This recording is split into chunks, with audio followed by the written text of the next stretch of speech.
30 जनवरी 2026 रात के 9:30 बजे राजस्थान के श्रीगंगानगर का 1KLM गांव की एक सुनसान सड़क।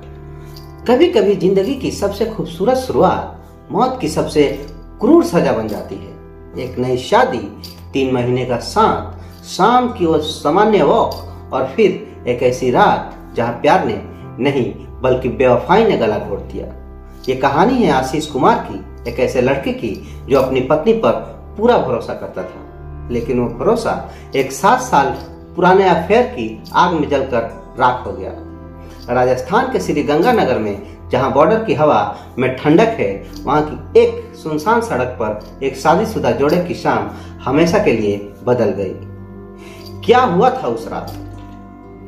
आखिर क्यों एक नई नवेली दुल्हन ने अपनी पति को रास्ते से हटाने का फैसला किया? और वो साजिश कितनी ठंडे दिमाग से रची गई थी? आज हम खोलेंगे उस केस की हर एक परत जहां विश्वास की हत्या मौत से पहले ही हो चुकी थी।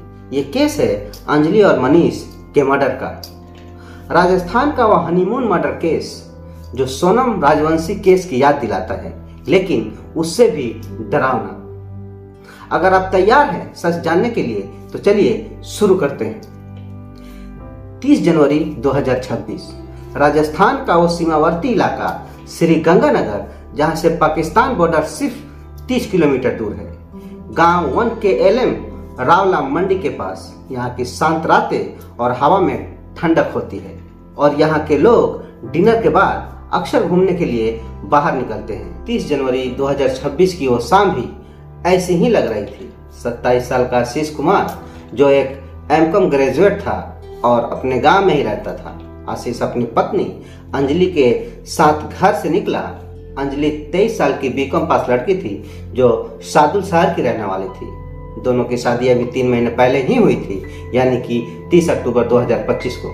ये अरेंज मैरिज दोनों परिवारों ने मिलकर तय की। बाहर से देखने में तो एक परफेक्ट कपल लग रहे थे और अभी हनीमून फेज में ही थे, लेकिन अंदर से वो एक ऐसा जाल था जो बुनते बुनते मौत तक पहुंच गया।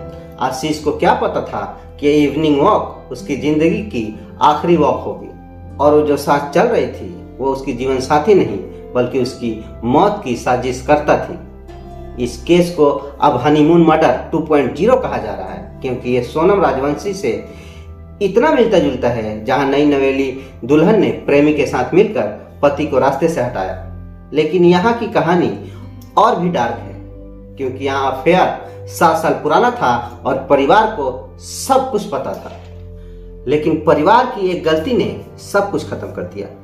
ये अफेयर कब और कहां हुआ, इसे जानने के लिए हमें कुछ साल पीछे चलना पड़ेगा। साल 2018।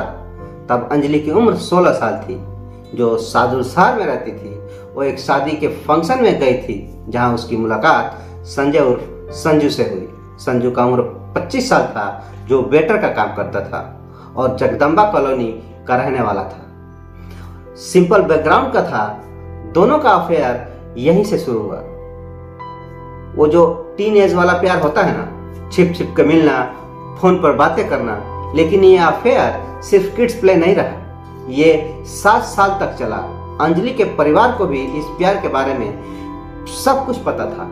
माँ बाप, भाई बहन सब इसके बारे में जानते थे, लेकिन ये सब कुछ जानते हुए भी उन्होंने इस बात से इग्नोर किया। लड़की की उम्र हो गई थी और फिर उसकी शादी मनीष से करा दी गई। इसी तरफ आशीष रावला के 1KLM गांव का रहने वाला था। MCOM किया और घर पर रहकर परिवार को हेल्प करना चाहता था। उसके परिवार और अंजलि के परिवार में पहले से रिश्तेदारी थी और पहले ही इस परिवार में 3 शादियां हो चुकी थी, तो सब कुछ परफेक्ट लग रहा था। आशीष खुश था क्योंकि नई जिंदगी की शुरुआत करने की तैयारी कर रहा था। लेकिन अंजलि वो खुश नहीं थी। वो संजय से अलग नहीं होना चाहती थी। शादी के बाद भी अफेयर जारी रहा। Phone calls, meetings. आशीष को शायद शक भी नहीं हुआ, क्योंकि वह अपनी पत्नी पर बहुत ही विश्वास करता था।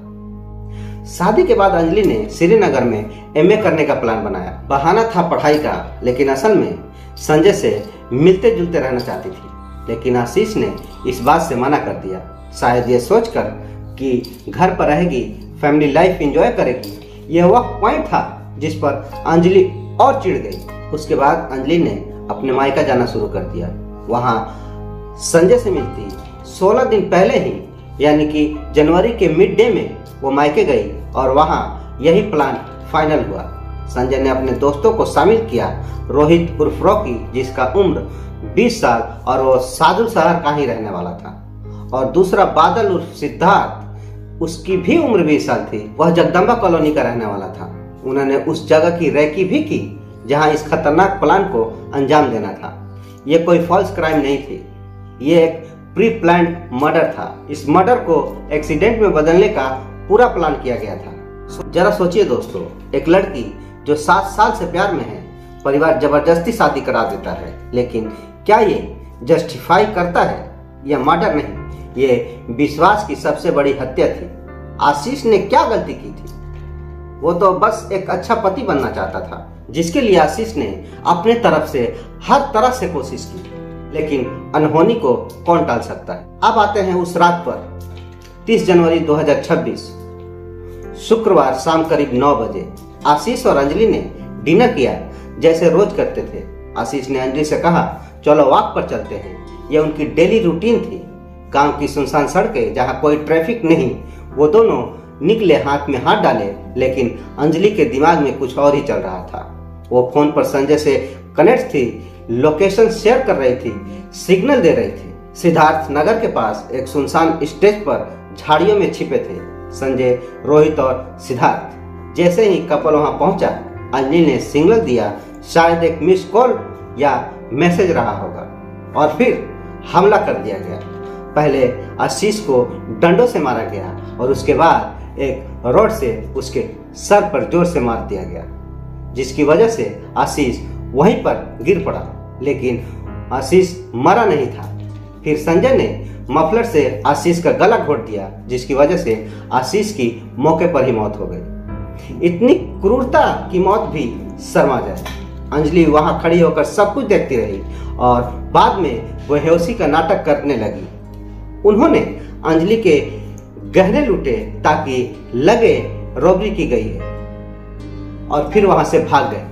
अंजलि ने खुद को इस तरह से लोगों को दिखाया कि लोग समझ सके कि अंजलि भी इस एक्सीडेंट से घायल हुई है। शायद खुद को उसने चोट भी लगाई थी।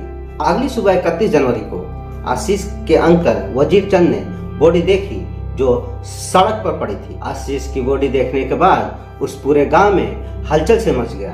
पुलिस को इन्फॉर्म की गई। पुलिस अपने पूरे टीम के साथ घटनास्थल पर पहुंची। जब पुलिस ने बॉडी को देखा तो पुलिस को लगा कि एक हिट एंड रन केस है। अंजलि ने स्टेटमेंट भी दिया, एक स्पीड बाइक ने टक्कर मारी, आशीष मर गया, मुझे बेहोश कर दिया और गहने लूट लिए। दरअसल ये केस जितना सिंपल लग रहा था उतना सिंपल था नहीं। उसके बाद पुलिस ने बॉडी को पोस्टमार्टम के लिए भेज दिया, और जो पोस्टमार्टम रिपोर्ट सामने आई तो इस सारे प्लान की परतें उधेड़ कर रखती। मौत टक्कर से नहीं बल्कि स्ट्रगल करने से हुई थी। गले का वो निशान जो चीख चीख कर बता रहा था कि आशीष की हत्या एक्सीडेंट नहीं बल्कि मर्डर है। श्री गंगानगर के एसपी अमृता दुहन ने केस अपने हैंड में लिया। पहले तो ये हिट एंड रन लग रहा था, लेकिन जब फोरेंसिक रिपोर्ट सामने आई तो सच अपने आप सामने आने लगा। फिर जो है अंजलि का कॉल हिस्ट्री चेक किया गया। अंजलि और संजय के बीच सैकड़ों बार बातें हुई थी। शादी के बाद भी ये दोनों अक्सर बातें किया करते थे, और उस रात संजय और उसके दोस्त का जो मोबाइल लोकेशन था वो इसी इलाके में दिखा रहा था। पूछताछ शुरू की गई। पहले रोहित और सिद्धार्थ ने जुर्म कबूल किया, फिर संजय और आखिरी में अंजलि ने। 3 फरवरी 2026 को चारों अरेस्ट किए गए। अंजलि को 2 दिन की रिमांड पर लिया गया। एसपी अमृत दुहन ने प्रेस कॉन्फ्रेंस में कहा, यह प्री प्लान्ड मर्डर था। अंजलि शादी से खुश नहीं थी, अफेयर जारी था। उन्होंने एक्सीडेंट स्टेज किया। सबूत मजबूत और जितने भी एविडेंस थे सब के सब मैच कर रहे थे। आशीष की मौत ने 2 परिवारों को तोड़ दिया जो पहले से रिश्तेदार थे। अंजलि का परिवार अब शर्मिंदा है और आशीष का परिवार सदमे में है। ये केस हमें क्या सिखाता है कि प्यार जब जुनून बन जाए तो मौत तय है, परिवारों को बच्चे की बात सुननी चाहिए, जबरदस्ती शादी नहीं करानी चाहिए। और ट्रस्ट, विश्वास वो सबसे नाजुक चीज है जो टूटे तो जिंदगी टूट जाती है। दोस्तों, आशीष की कहानी खत्म नहीं होती, क्योंकि ये सिर्फ एक मर्डर नहीं, ये विश्वास की हत्या है। ये परिवार की वो गलती है जहां बच्चों की आवाज सुनी नहीं जाती। ये प्यार का वो रूप है जो जुनून बनकर इंसानियत को मार डालता है। अंजलि ने जो किया वो अपराध है, लेकिन उसके पीछे शायद वो दबाव था, वो जबरदस्ती थी, वो 7 साल का अफेयर था जो परिवार ने कभी समझा ही नहीं। फिर भी किसी की जान लेना कभी जायज नहीं हो सकता। आशीष जैसों के लिए हमें आवाज उठानी चाहिए जिनके साथ अन्याय हुआ है। ऐसे ही हम सच सामने लाते रहेंगे।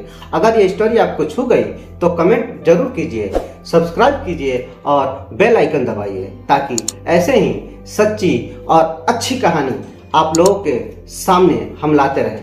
मिलते हैं अगले वीडियो में, तब तक के लिए आप हमें इजाजत दीजिए। जय हिंद।